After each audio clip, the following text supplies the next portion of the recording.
निलंबन से सच की जुबान पर औरंगजेब विवाद पर अबू आजमी के खुलकर समर्थन में आए अखिलेश यादव। महाराष्ट्र के सपा विधायक अबू आजमी ने औरंगजेब की तारीफ की, जिसे लेकर विवाद छिड़ गया है। सीएम योगी आदित्यनाथ ने सपा से मांग की कि अबू आजमी को पार्टी से निकाला जाए। उन्होंने कहा कि अगर आजमी को यूपी भेजा गया तो यहां उसका इलाज हो जाएगा। इसी बीच सपा प्रमुख अखिलेश यादव ने अबू आजमी का समर्थन किया है। उन्होंने कहा, निलंबन से सच की आवाज दबाई नहीं जा सकती। बता दें, अबू आजमी ने अपना बयान वापस ले लिया है और उन्हें महाराष्ट्र विधानसभा के बजट सत्र से सस्पेंड भी कर दिया गया है। यूपी ऐसे लोगों का उपचार अच्छे से करता है। औरंगजेब विवाद पर सीएम योगी ने अबू आजमी का बिना नाम लिए बोला करारा हमला। उत्तर प्रदेश के मुख्यमंत्री योगी आदित्यनाथ ने समाजवादी पार्टी पर तीखा प्रहार किया है। बिना नाम लिए अबू आजमी पर निशाना साधते हुए उन्होंने कहा कि सपा में एक नेता है जो औरंगजेब को अपना आदर्श मानता है। उन्होंने चुनौती दी कि अगर सपा में साहस है तो उसे पार्टी से बाहर निकाल कर दिखाएं। सीएम योगी ने कहा कि समाजवादी पार्टी अब डॉक्टर लोहिया के सिद्धांतों से भटक चुकी है और अब औरंगजेब को आदर्श मानने लगी है। उन्होंने सपा नेताओं को शाहजहां की जीवनी पढ़ने की सलाह दी, जिसमें खुद शाहजहां ने औरंगजेब के लिए कड़ा संदेश लिखा था। मायावती ने अब अपने भाई आनंद कुमार को बीएसपी के नेशनल कोऑर्डिनेटर के पद से हटाया। अब इस नेता को दी ये जिम्मेदारी। बसपा प्रमुख मायावती ने बड़ा ऐलान करते हुए अपने भाई आनंद कुमार को नेशनल कोऑर्डिनेटर पद से हटा दिया है।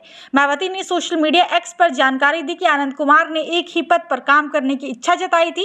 अब वो बसपा की राष्ट्रीय उपाध्यक्ष पद पर बने रहेंगे। उनकी जगह सहारनपुर के रणधीर बेनीवाल को नेशनल कोऑर्डिनेटर बनाया गया है। मायावती ने आनंद कुमार की निस्वार्थ सेवा की सराहना की और कहा कि वो सीधे उनके निर्देशन में अपनी जिम्मेदारियां निभाते रहेंगे। योगी सरकार अब मुजफ्फरनगर का नाम करेगी लक्ष्मीनगर। उठी मांग तो डिप्टी सीएम केशव मौर्य ये बोले। उत्तर प्रदेश के मुजफ्फरनगर का नाम बदलकर लक्ष्मीनगर करने की मांग जोर पकड़ रही है। एमएलसी मोहित बेनीवाल ने विधान परिषद में ये मुद्दा उठाया, जिसके बाद ये चर्चा में आ गया। उप मुख्यमंत्री केशव प्रसाद मौर्य ने भी इस पर प्रतिक्रिया दी है। डिप्टी सीएम मौर्य ने कहा कि सभी सदस्यों को अपनी बात रखने का अधिकार है। हालांकि नाम बदलने को लेकर अभी कोई औपचारिक फैसला नहीं हुआ है। मुजफ्फरनगर का नाम बदलने की मांग के बाद अब इस मुद्दे पर राजनीतिक और सामाजिक चर्चाएं तेज हो गई हैं। यूपी में अनुसूचित जाति के लोगों पर हो रहा अत्याचार, वो सिंह उठाकर नहीं जी पाते, बोले कांग्रेस सांसद। कांग्रेस अनुसूचित जाति विभाग के अध्यक्ष और सांसद तनुज पुनिया ने उत्तर प्रदेश में अनुसूचित जाति के लोगों पर बढ़ते अत्याचारों पर चिंता जताई है। उन्होंने कहा कि मथुरा, मेरठ और बिजनौर की घटनाएं साबित करती हैं कि सरकार सुरक्षा देने में विफल है। मेरठ में शादी के दौरान अनुसूचित जाति के लोगों पर हमला हुआ, जिसमें भाजपा के झंडे लगाए लोग थे, लेकिन कड़ी कार्रवाई नहीं हुई। तनुज पुनिया ने आरोप लगाया कि 59,000 शिक्षक भर्ती में भी आरक्षित वर्ग के साथ भेदभाव हुआ है। उन्होंने जाति जनगणना की मांग करते हुए कहा कि कांग्रेस अत्याचार और भ्रष्टाचार के खिलाफ लड़ाई लड़ रही है। राज्यों में अपनी पकड़ मजबूत बनाने में जुटी कांग्रेस जमीन से जुड़े चेहरों को सौंप रही कमान। लोकसभा चुनाव 2024 में कांग्रेस ने नई उम्मीदें जगाई थी, लेकिन इसके बाद 3 राज्यों के विधानसभा चुनाव में मिली हार ने उसे झटका दिया। अब कांग्रेस संगठन को दुरुस्त करने में जुटी है। हाल के बदलाव में पार्टी ने बड़े नामों के बजाय जमीनी नेताओं को तरजीह दी है। महाराष्ट्र में हर्षवर्धन सकपाल और उड़ीसा में भक्त चरण दास को प्रदेश अध्यक्ष बनाया गया है। सकपाल अपने जुझारू स्वभाव के लिए जाने जाते हैं, जबकि दास का राजनीतिक अनुभव और हाईकमान के प्रति निष्ठा पार्टी की रणनीति का हिस्सा है। कांग्रेस अब राष्ट्रीय स्तर पर मजबूत विकल्प बनने की कोशिश कर रही है। मुसलमानों को 4% आरक्षण देने की तैयारी, कर्नाटक की कांग्रेस सरकार कर रही विचार। बजट सत्र में आ सकता है बिल। कर्नाटक की कांग्रेस सरकार सरकारी टेंडरों में मुस्लिम समुदाय के लिए 4% आरक्षण लागू करने पर विचार कर रही है। भाजपा ने इस कदम की आलोचना करते हुए इसे संविधान की भावना के खिलाफ और तुष्टीकरण की राजनीति करार दिया है। मुख्यमंत्री सिद्धरमैया की सरकार कर्नाटक सार्वजनिक खरीद में पारदर्शिता अधिनियम 1999 में संशोधन करने की तैयारी में है। वित्त विभाग ने इसका खाका तैयार कर लिया है और बजट सत्र में विधेयक पेश किया जा सकता है। भाजपा प्रदेश अध्यक्ष बीवीआई विजेंद्र ने सरकार से इस फैसले को वापस लेने की मांग की है। इसे समाज को बांटने वाला बताया है। आप अपना पूर्वज छत्रपति शिवाजी महाराज को मानते हैं या औरंगजेब को? फडणवीस ने अखिलेश यादव से पूछी सवाल।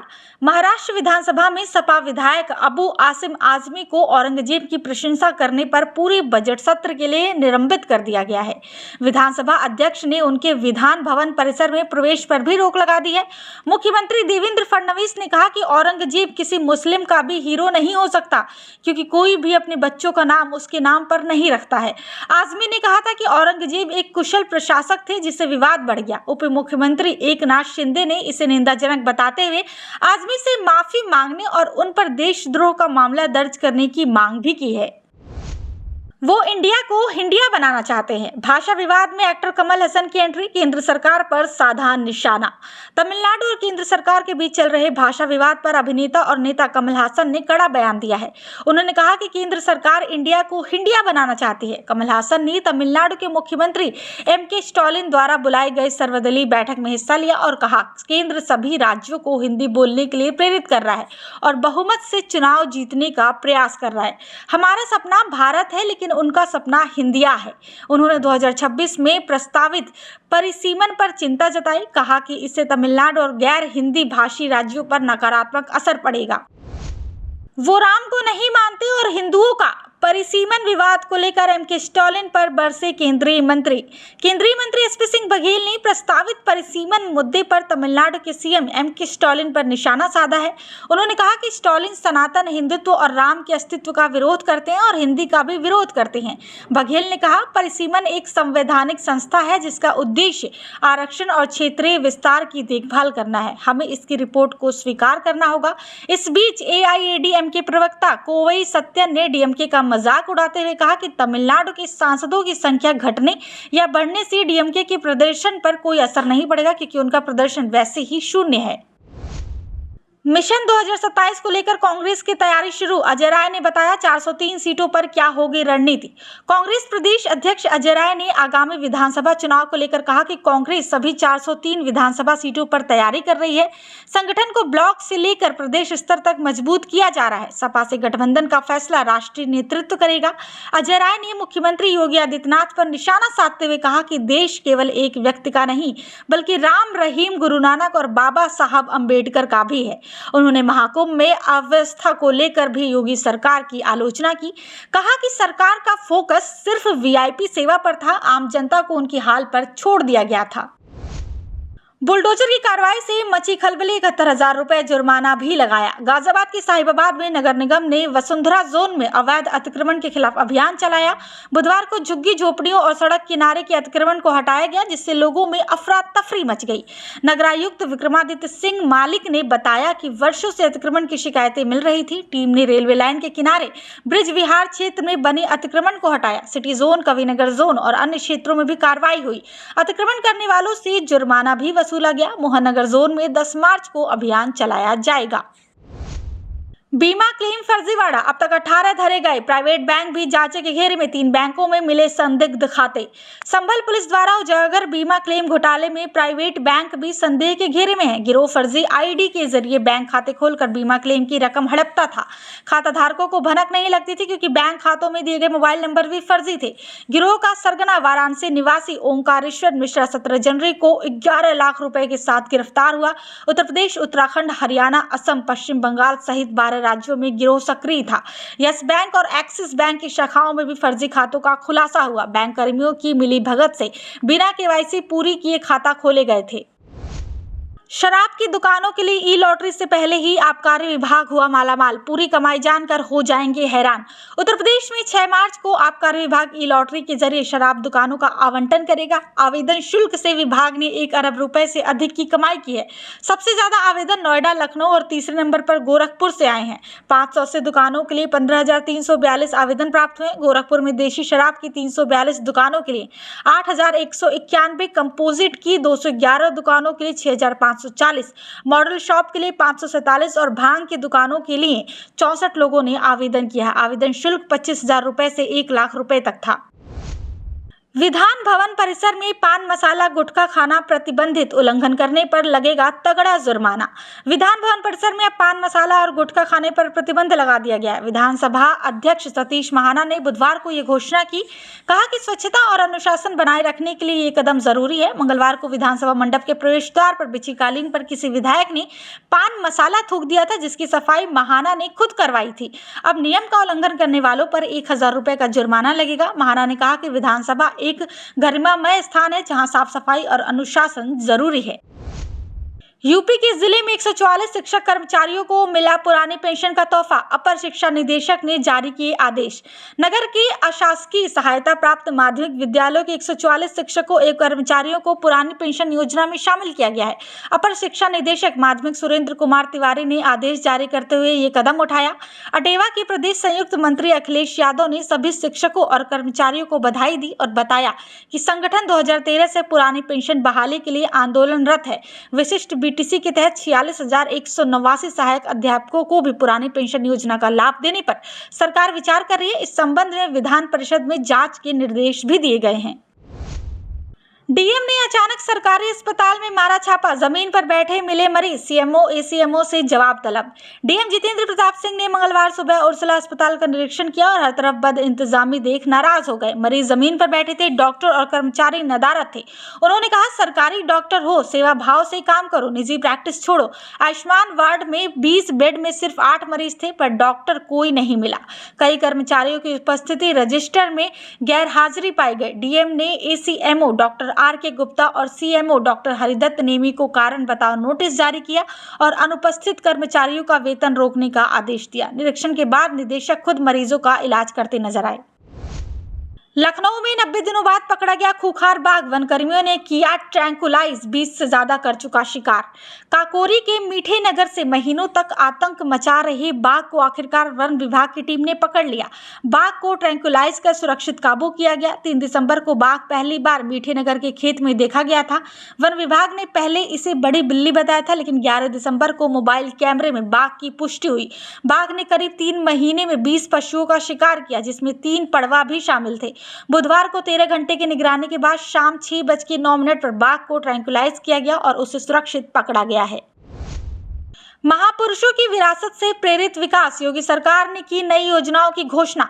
मुख्यमंत्री योगी आदित्यनाथ ने वित्तीय वर्ष 2025-26 के बजट पर चर्चा के दौरान कई महत्वाकांक्षी योजनाओं की घोषणा की। इन योजनाओं का उद्देश्य आर्थिक प्रगति के साथ समाज के विभिन्न वर्गों का उत्थान और ऐतिहासिक विरासत का संरक्षण है। माता शबरी के नाम पर कृषि मंडियों में कैंटीन और विश्रामालय स्थापित होंगे, जिससे किसानों को सस्ते भोजन और आराम की सुविधा मिलेगी। सरदार पटेल के नाम पर 100 एकड़ में जनपद आर्थिक क्षेत्र रोजगार जोन विकसित किए जाएंगे। अहिल्याबाई होलकर के नाम पर कामकाजी महिलाओं के लिए वर्किंग वुमेन हॉस्टल बनाए जाएंगे। महारानी लक्ष्मीबाई के नाम पर मेधावी छात्राओं को स्कूटी योजना शुरू की जाएगी। संत कबीर दास के नाम पर 10 टेक्सटाइल पार्क स्थापित होंगे, जिससे रोजगार के अवसर बढ़ेंगे। इन योजनाओं से रोजगार, शिक्षा, महिला सशक्तिकरण और कृषि क्षेत्र में सकारात्मक प्रभाव पड़ेगा और उत्तर प्रदेश को आत्मनिर्भर बनाने की दिशा में महत्वपूर्ण कदम बढ़ेंगे। निजी स्कूलों में अब फीस पर नहीं चलेगी मनमानी। मंडलायुक्त ने इन चीजों पर लगाई रोक। सभी डीएम को जारी किया आदेश। उत्तर प्रदेश में नया शैक्षणिक सत्र अप्रैल से शुरू होने से पहले निजी स्कूलों की फीस वसूली पर सख्ती की जाएगी। मंडलायुक्त डॉक्टर रोशन जैकब ने सभी जिलाधिकारियों, शिक्षा अधिकारियों को निर्देश दिए हैं कि 2018 के शुल्क विनियम अधिनियम और 2020 के संशोधन पर पालन सख्ती से हो। स्कूल बिना जिला शुल्क नियामक समिति के अनुमति के फीस, ड्रेस या किताबों में बदलाव नहीं कर सकते। फीस मासिक, त्रैमासिक या अर्धवार्षिक किस्तों में ही ला जा सकेगी।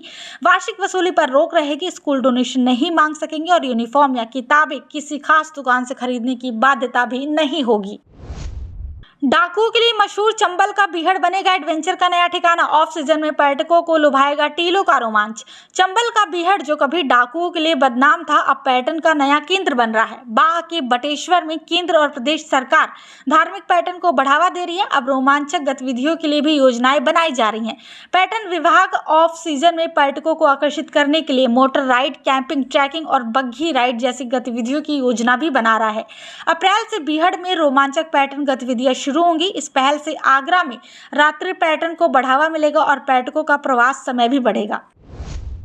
आगरा के आसमान में गरजेंगे फाइटर जेट विमान, दुश्मनों के छक्के छुड़ाएगा स्वाति रडार, ये है इसकी खासियत। अप्रैल में आगरा वायुसेना स्टेशन में भारतीय वायुसेना का बड़ा अभ्यास होगा, जिसमें फाइटर जेट और मालवाहक विमानों का जमावड़ा लगेगा। पहली बार नया विमान C-295 भी शामिल होगा। 14 दिनों तक चलने वाले इस अभ्यास में जैगुआर, सुखोई 30, मिराज 2000, तेजस, MiG-29 सहित कई विमान शामिल होंगे। अभ्यास के दौरान विमान दुश्मनों को चकमा देने की तैयारी भी प्रदर्शित करेंगे। साथ ही भारतीय सेना को स्वदेशी स्वाति हथियार रडार भी मिला है, जो दुश्मन की तोपों और फायरिंग स्थलों का पता लगाकर त्वरित कार्रवाई करेगा। ये रडार आत्मनिर्भर भारत की दिशा में एक और मजबूत कदम है। नोएडा इंटरनेशनल एयरपोर्ट के उद्घाटन की तिथि को लेकर बड़ा अपडेट, जल्द शुरू होगी उड़ान। नोएडा इंटरनेशनल एयरपोर्ट 30 अप्रैल तक ऑपरेशनल होने के लिए तैयार हो जाएगा। एयरपोर्ट के उद्घाटन की तिथि 10 मार्च को मुख्यमंत्री योगी आदित्यनाथ की अगुवाई में होने वाली बैठक में तय होगी।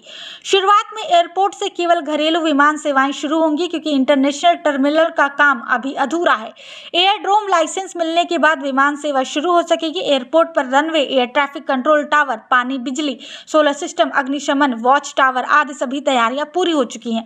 उद्घाटन के बाद प्रतिदिन 30 विमान सेवाएं संचालित होंगी, जिसमें 25 घरेलू, 3 अंतर्राष्ट्रीय और 2 कार्गो विमान सेवाएं शामिल हैं। नोएडा में लगी आग, धुआं हुआ शहर, लोगों को सांस लेना हो रहा मुश्किल। नोएडा के सेक्टर 32 स्थित डंपिंग ग्राउंड में बुधवार दोपहर एक बार फिर उद्यानिक कचरे में आग लग गई। आग से आसपास के क्षेत्र में धुएं का गुबार फैल गया। अग्निशमन विभाग की गाड़ियां देर शाम तक आग बुझाने में जुटी रही, लेकिन आग पूरी तरह नहीं बुझ पाई। मुख्य अग्निशमन अधिकारी प्रदीप कुमार चौबे ने बताया कि सूखे पत्तों के कारण आग बुझाना मुश्किल हो रहा है।